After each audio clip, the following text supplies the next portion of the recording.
Hi, my name is Rick Avila. I'll be giving the talk on improving the impact of the QIBA CT small lung nodule profile. So we know that lung cancer is one of the top cancer, actually is the top cancer killer in the United States and the world and most of the world. And what we'd like to do is make sure that when we screen for lung cancer and detect it as early as possible, that we take full advantage of the time improvement or we take advantage of the early presentation of the cancer and determine best what to do with it. So what we're showing here is basically on the left is about the smallest size that lung cancer screening attempts to detect, which is about 6 millimeters in diameter. And you'll notice that when you image that with a CT scanner, you get around 6 to 9 pixels, depending on the size of the patient, to work with on a single image. Of course, you get more than a single image, you get many images, but it's not a lot to work with, and you wind up with, again, the pixels that you see here. So if you try and actually measure this with diameter, if you make even the smallest mistake, if you're off by half a millimeter or even one full millimeter, that could be a huge increase in what your estimate of the volume of this is. And so we have to have really precise ways of measuring small lung nodules over time to assess whether or not they're growing or they're shrinking or they're stable. And to do that, we have to have basically precise, quality controlled image measurement tools.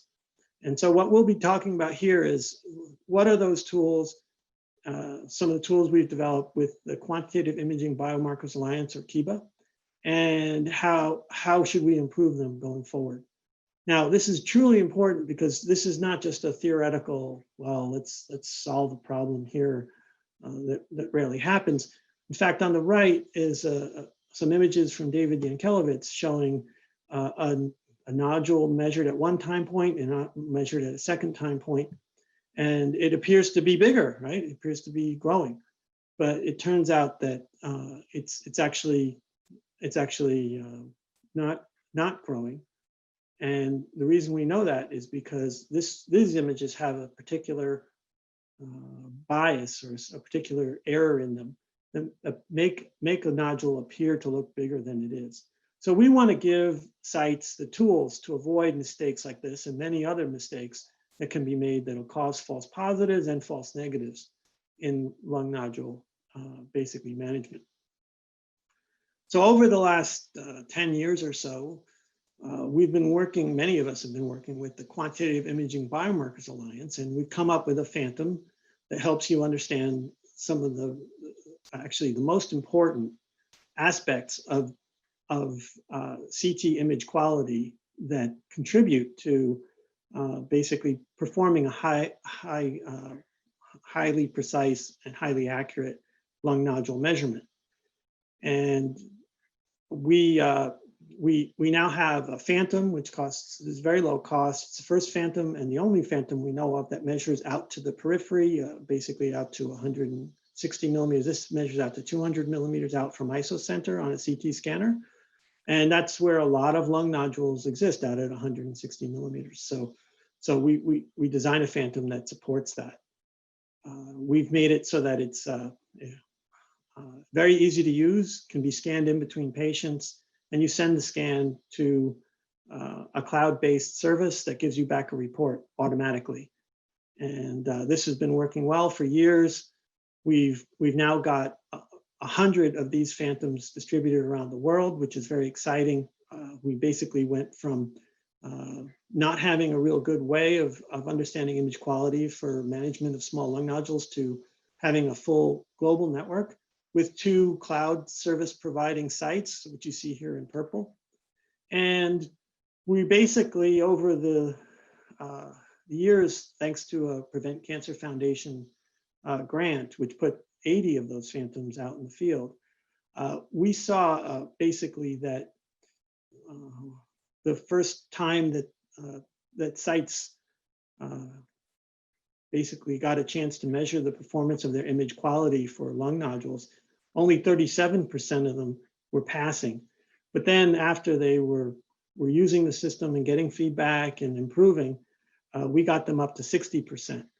And right now, with additional changes we've made over the last year or so, we expect that number will be close to around 75%. So we can take sites that think that they're performing high quality lung cancer screening studies for measurement of lung nodules and bring them from around 30% to around 75% of passing the image quality tests that we've established through QIBA, which is really exciting. And about 38% were failing at first because of poor slice thickness, and another 38% because of reconstruction kernels, which were modifying the image too much. So that was the bulk of the reasons why people were failing. We also have a new phantom I'll be talking about a little bit later that is the CTLX2 phantom. And we're through another grant through the Prevent Cancer Foundation, we'll be distributing about 20 of those. And we have requests for another 20. So by the end of 2020, we expect to ship somewhere between 20 and 40 CTLX2 phantoms. As a result of running this international network of quality control, phantoms, we've basically collected a huge amount of data. And so this is now proving really valuable for understanding image quality throughout the world from lung cancer screening and lung nodule management. Also, several institutions, including the FDA and people at the National Health Service in the UK, have adopted the Phantom and have been using it for verifying their results and their activities.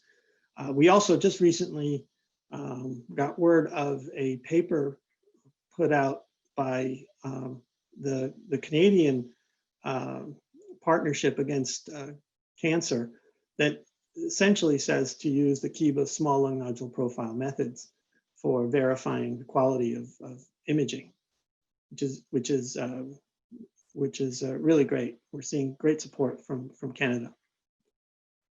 So another thing that's recently happened is that when COVID basically started, we pulled together the small lung nodule profile participants and members, along with another QIBA group called the Lung Density Profile or Lung Density Biomarker Committee. And we came up with a guidance for measuring COVID-19 with CT for quantitative imaging applications. And one of the things I'm kind of most proud of with that effort is that we basically came up with a recommended set of reconstruction kernels for each of the major CT scanner manufacturers, which you see here on the right. And this came together quickly. It's in review right now. We hope to have it word on when it'll be published. But this is the type of thing that is really important to make sure the world knows that when they do imaging of the lung for, in this case, COVID-19, that if they use standard methods like you see here, like using these recon kernels and other things that are in this guidance, that you'll get more consistent results and if you will, a standardized result that the rest of the community, many in the community will be better able to work with. We also plan to prepare similar guidance for a combined CT lung cancer screening and COPD imaging effort.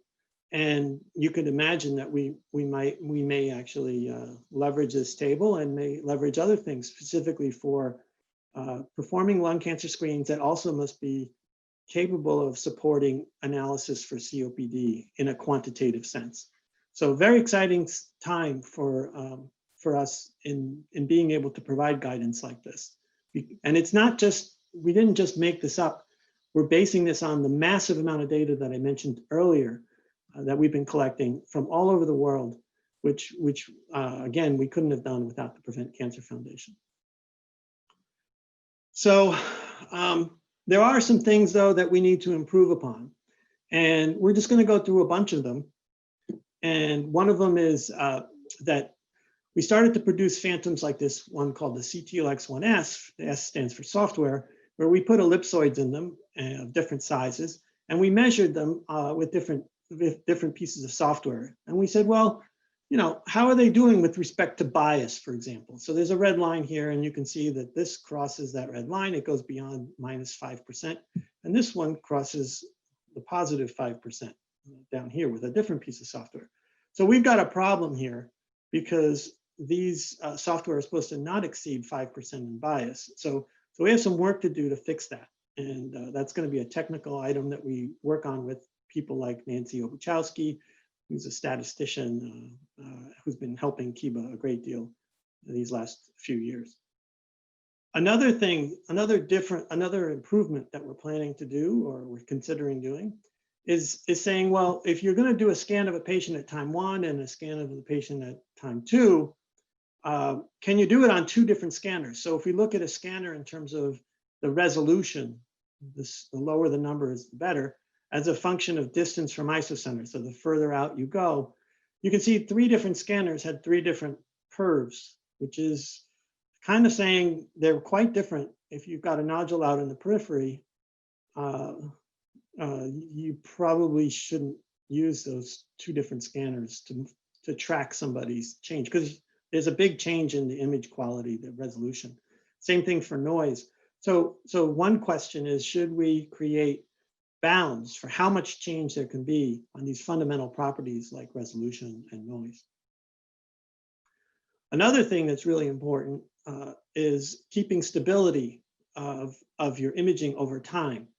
So if you scan a patient over time and you looked at the resolution and noise and variety of other things at different distances from isocenter, from the center of the scanner out to the periphery, you'd like to have everything be nice and stable. This is a really great result from a community site that got one of these phantoms that we mentioned to you before. Everything's stable over a long period, 1.5 years, across all of the measurements that we, again, consider really important to lung nodule measurement. But what if it did that? What if it followed this red curve? Well, that would mean that it would go from really good performance at time 1, really bad performance, and then maybe oscillated back and forth. Meanwhile, it's passing on every one of these. It's just varying a great deal. Well, what we're saying is that's not a good thing. Having that much variation, particularly if you go from a poor, very good resolution to very bad resolution, is a bad thing. So what we'd like to do is come up with a method that, some metrics that say, here's how stable your performance needs to be in order to pass our image quality requirement. And right now we don't have that stability requirement in our profile. So that's another area that we're considering working on.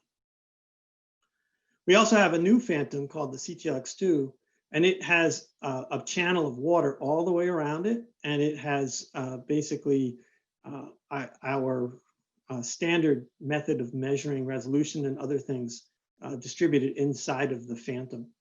And because it has water, we can do studies like looking at dose, how radiation dose basically trades off with image quality. And when you lower dose enough, when is the image quality so compromised that you really shouldn't go any further? At least for doing high quality measurements of lung nodules. There's other considerations, of course, when performing those types of trade-offs. So right now we're pushing hard to get 20 of these out distributed to Poland and then to other places around the world. Another area that's really exciting is something we built called a CT table phantom. This is something where you place a phantom, well, you build a phantom that's really thin and can sit between the table pad and the table on a CT scanner. And you scan it, and every time you scan a patient, you wind up actually getting a section of the phantom along with the scan of the patient. And if you detect and measure those components in the table phantom, you can get everything that I mentioned to you before, at least at a certain distance from isocenter. And this would provide real-time CT image guidance so that even before the patient gets off the table, the technologist could know whether or not the image quality was good, whether or not there was an issue, even on the slice that they're trying to measure the nodule in. So very exciting possibility. And we're trying to get guidance from all of you, especially our clinicians in this conference and the quantitative imaging workshop, whether or not we should push harder on making a real-time image quality assessment capability part of our capabilities here, part of our profile. So I've now gone over 5 areas that are of potential interest to improve the small lung nodule profile.